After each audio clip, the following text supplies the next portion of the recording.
الشيطان الرجيم بسم الله الرحمن الرحيم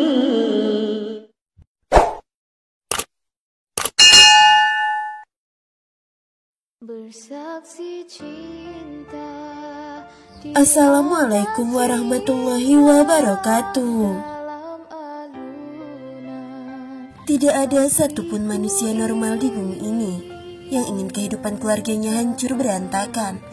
Makanya setiap orang yang sudah berkeluarga selalu berusaha untuk melindungi dan mempertahankan keluarganya supaya tidak hancur.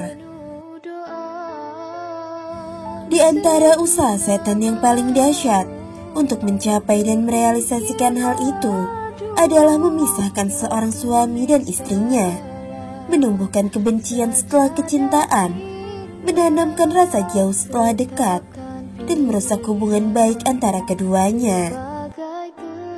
Agar masing-masing mendapatkan apa yang dimauinya dan merasa egois dengan pasangannya, jadi setan akan berusaha dengan segala kemampuannya, dengan tangan dan kakinya, untuk menjerumuskan mereka.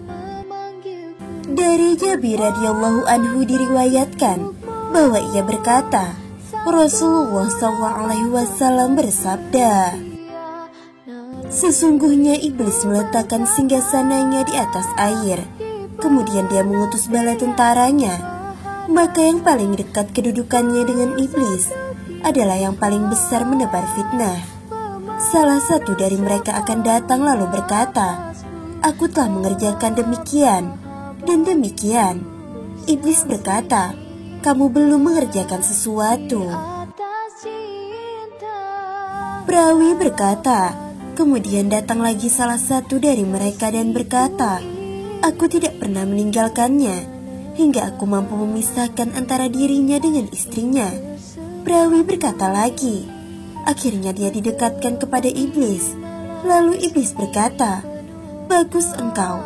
Perawi berkata, iblis pun merangkul dan memeluknya. Sahih Muslim. Yang patut disayangkan adalah ada sebagian wanita yang menduduki peran setan dalam perselisihan antara suami dan istri. Bahkan ada yang sampai merusak hubungan baik antara suami dan istri dengan cara membeberkan segala aib dan kekurangannya, kelemahannya, buruknya kepemimpinannya, membanding-bandingkan dengan yang lain, membuat kebohongan, menyebarkan fitnah, dan membuat-buat cerita bohong. Perkara kecil sebiji sawi menjadi kubah, dan perkara yang remeh menjadi besar, lebih besar daripada gunung yang tinggi. Dari Abu Hurairah radhiyallahu anhu diriwayatkan bahwa ia berkata Rasulullah bersabda,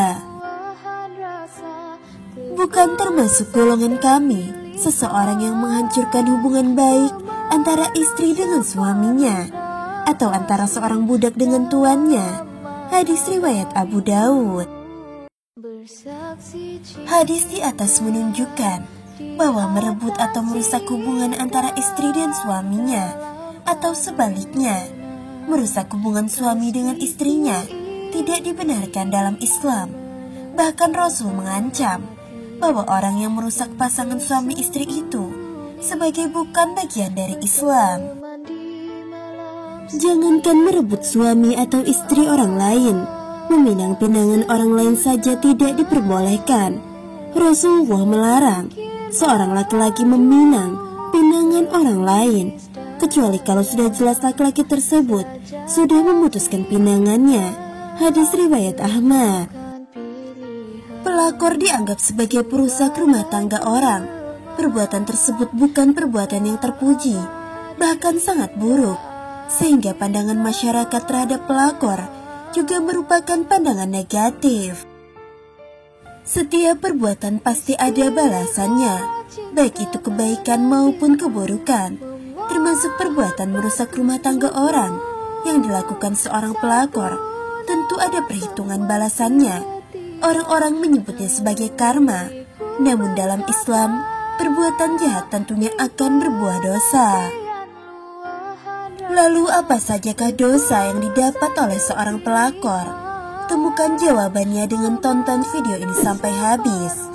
Simak ulasannya berikut ini. Sejatinya pelakor membuat seorang suami berselingkuh dari istrinya. Perselingkuhan ini tentu saja berupa hubungan yang tak didasari dengan pernikahan. Alhasil, semua yang dilakukan pelakor dengan suami khianat adalah perzinahan. Padahal zina sudah merupakan dosa besar dengan ancaman api neraka yang menyala.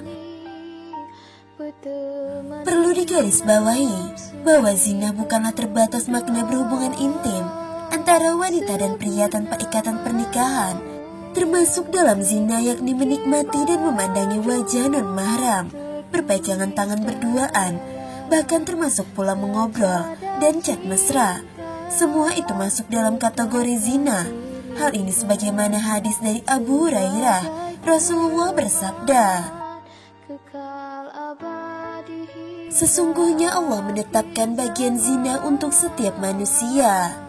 Dia akan mendapatkannya dan tidak bisa dihindari. Zina mata dengan melihat, zina lisan dengan ucapan, zina hati dengan membayangkan, dan gejolak syahwat. Sedangkan kemaluanlah yang membenarkan semua itu atau mendustakannya. Hadis riwayat Bukhari dan Muslim. Padahal Allah secara jelas memperingatkan dalam kitabnya tentang larangan berzina. Bahkan mendekatinya pun tidak diizinkan syariat. Dan janganlah kalian mendekati zina. Sesungguhnya zina itu adalah suatu perbuatan yang keji dan suatu jalan yang buruk. Al-Quran Surah Al-Isra ayat 32. Azab bagi seorang yang berzina pun sangatlah mengerikan. Inilah akhir dari pelakor dan suami khianat yang jelas-jelas melakukan perzinahan. Dikisahkan Rasulullah tentang mimpi beliau yang menggambarkan hukuman Allah pada manusia bejat. Sampailah pada sebuah bangunan layaknya tungku pembakaran. Tiba-tiba aku mendengar suara gaduh dan teriakan. Kemudian aku menengoknya. Lalu kudapati di dalamnya laki-laki dan perempuan yang telanjang. Tiba-tiba mereka didatangi nyala api dari bawah mereka. Mereka pun berteriak. Aku bertanya pada malaikat Jibril dan Mikail, siapa mereka? Keduanya menjawab, laki-laki dan perempuan yang ada di dalam tungku pembakaran merupakan para pezina. Hadis riwayat Bukhari. Sahabat belajar Islam yang dirahmati Allah, dosa seorang pelakor dan pebinor adalah dosa yang tidak akan diampuni Allah. Dosa pelakor dan pebinor adalah dosa yang double. Dosa merusak rumah tangga orang lain dan juga dosa berzina. Meskipun suatu hari nanti seorang pelakor ataupun pebinor bertaubat, mungkin ia akan menjatuhkan hak Allah kepadanya, tapi ada hak seorang hamba yang telah ia sakiti. Masih ada hak dari seorang hamba yang telah ia zolimi itu, maka orang tersebut harus mendapatkan maaf dari orang yang telah dizoliminya itu. Begitu juga dengan suami yang telah menyakiti hati istrinya, ia pun juga akan mendapatkan dosa yang sama. Selain itu, pelaku pelakor dan pebinor juga termasuk dalam golongan iblis karena telah berhasil membantu tujuan dan niat iblis dalam rumah tangga orang lain. Semoga kita terhindar dari golongan orang seperti ini. Semoga video ini bermanfaat untuk kita semua. Wallahu a'lam bishawab.